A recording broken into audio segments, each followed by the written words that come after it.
In the annals of India's modern history, few moments were as dire as the crisis of 1991. The nation stood on the precipice of economic collapse. Our foreign reserves had dwindled to almost nothing, barely enough to cover a few weeks of essential imports. Inflation was soaring, and the threat of defaulting on our international debts was terrifyingly real. It was a time of immense uncertainty, a dark cloud hanging over the future of 1 billion people. India needed not just a leader, but a visionary who could see a path forward when none seemed to exist. The nation needed a quiet revolution, and it found its architect in a humble, soft-spoken economist. That architect was Manmohan Singh. As the finance minister, he inherited an economy shackled by the license Raj, a suffocating system of permits and controls that stifled innovation and enterprise. For decades, India had looked inward, believing that state control was the only way to progress. Singh knew this was a dead end.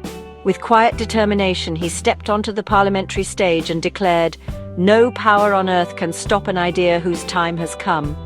The idea was freedom. It was the idea of unleashing the incredible potential of the Indian people, a potential that had been held back for far too long. His words were not just a speech, they were a promise of a new beginning. The reforms that followed were nothing short of revolutionary. Singh began dismantling the complex web of industrial licensing, freeing entrepreneurs to build and create without endless government approvals. He bravely devalued the rupee, a move designed to make Indian exports more competitive on the global stage. He opened the doors to foreign investment, inviting the world to participate in India's growth story.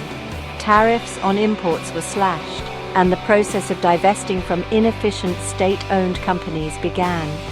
Each step was a deliberate and calculated move to steer the Indian ship away from the rocks and towards the open waters of the global economy. This was not just about changing policies, it was about changing a mindset. Manmohan Singh was asking a nation to unlearn decades of socialist thinking and embrace a new economic reality.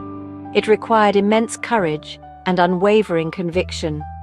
His actions were guided by a deep belief in the power of markets, but also by a profound sense of duty to his country.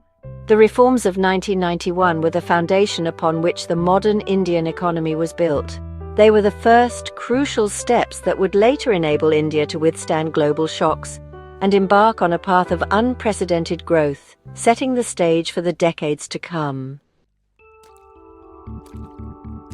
17 years after he rescued India from its own crisis, Prime Minister Manmohan Singh faced a new global threat. In 2008, a financial tsunami swept across the world, starting in the United States and bringing even the mightiest economies to their knees. Banks collapsed, markets crashed, and a deep recession took hold across Europe and America. There was widespread panic and fear. For a developing nation like India, the risk was immense. The crisis could have easily undone years of progress, pushing millions back into poverty. The world watched, wondering if India's growth story was about to come to an abrupt and painful end. Yet, while the world trembled, India remained remarkably stable. This was no accident. It was the result of the steady, experienced leadership of Manmohan Singh. As a world-renowned economist, he understood the mechanics of the crisis better than most global leaders. He remained calm and methodical, refusing to bow to panic. His leadership style, deeply influenced by the Sikh values of humility, service, seva, and quiet strength, provided a reassuring presence. He did not engage in loud rhetoric or grand pronouncements. Instead, he worked diligently behind the scenes, drawing upon his deep well of knowledge to chart a safe course for the nation. The government, under Singh's guidance, acted swiftly and decisively. It implemented a series of aggressive counter-cyclical measures designed to protect the domestic economy from the global downturn. A massive fiscal stimulus was introduced to boost demand within India, encouraging people to spend and businesses to invest. The Reserve Bank of India, working in concert with the government, relaxed its monetary policy, making it easier for companies to access credit and continue their operations. These policies acted as a powerful shield, insulating India from the worst of the financial contagion that was devastating other countries around the world. The results spoke for themselves. While established economies were shrinking, India's economy continued to grow. It maintained a healthy growth rate, becoming a beacon of stability in a world of chaos. This remarkable achievement was a direct consequence of the 1991 reforms and Singh's astute management in 2008. The foundations he had laid earlier gave India the resilience it needed, and his calm leadership during the storm ensured that the country not only survived, but thrived. He demonstrated to the world that India was no longer a fragile economy, but a rising power capable of navigating global crises with confidence.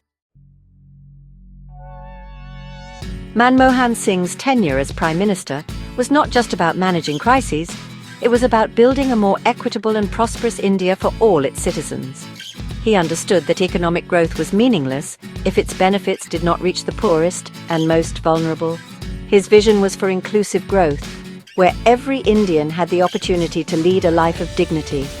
This commitment led to the creation of some of the most transformative social welfare programs in India's history. He championed policies that aimed to empower the rural poor and ensure that the nation's progress was shared by everyone, not just a privileged few. The most significant of these initiatives was the Mahatma Gandhi National Rural Employment Guarantee Act, or MGNREGA. This landmark law guaranteed 100 days of paid employment to every rural household, creating a vital social safety net for millions. It was a revolutionary idea that provided income security, reduced distress migration to cities, and empowered rural communities, especially women. Alongside this, his government passed the Right to Education Act, making education a fundamental right for every child. He also launched the Aadhaar project, a unique identification system that would later become the backbone for delivering welfare benefits directly to the poor, cutting out corruption and inefficiency. This period also saw a moment of profound national healing, led by Singh with immense grace. In 2005, he stood before Parliament and became the first Indian Prime Minister to formally apologize for the 1984 anti-Sikh riots, a dark chapter in the nation's history. As India's first Sikh Prime Minister, his words carried extraordinary weight. "I have no hesitation in apologizing to the Sikh community," he said, his voice filled with sincere remorse. "I bow my head in shame." This was a powerful act of reconciliation, a gesture that acknowledged past wrongs and took a significant step toward healing the deep wounds within the Sikh community and the nation as a whole. Through these actions, Manmohan Singh's leadership was defined by a rare combination of economic brilliance and deep humanism. His quiet and unassuming nature belied a fierce determination to uplift the lives of ordinary Indians. He oversaw a decade where India's GDP grew at an average of nearly 7%, lifting millions out of poverty faster than at any other time in its history. He proved that high economic growth and social justice were not competing goals but two sides of the same coin. His work laid the groundwork for a stronger, more inclusive and more resilient India. As we stand here in 2025 and look back, the scale of Manmohan Singh's contributions becomes even clearer. He was a leader for his time, but his legacy continues to shape India's present and future. His quiet, technocratic approach is often contrasted with the louder political styles of today, leading some to overlook his monumental achievements. But the truth is, he was a silent revolutionary.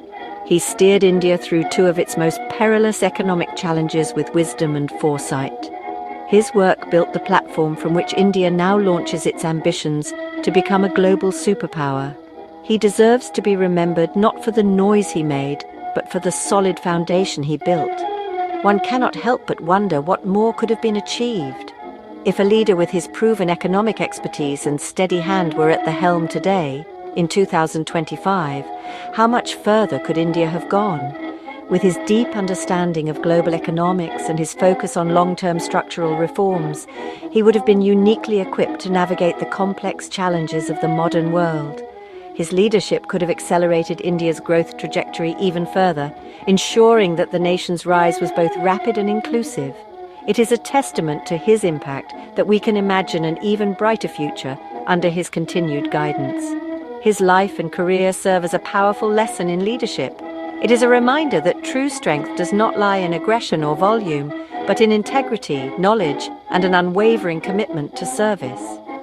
These were the values that defined him, values rooted in his Sikh faith and his deep love for his country. He was a statesman who put the nation's interests above all else, often at great personal political cost. From signing the historic US-India nuclear deal to empowering the rural poor, his focus was always on what was best for India's future, not just for the next election. For this reason, Manmohan Singh is truly one of the unsung heroes of India's incredible growth story. He was the right man at the right time, twice. He was the architect who modernized a closed economy and the calm captain who navigated a global storm. He lifted millions from poverty and gave India the confidence to stand tall on the world stage. As time passes, his legacy of quiet competence, profound integrity, and transformative vision will only shine brighter. He deserves our deepest respect and a permanent place in the pantheon of India's greatest leaders.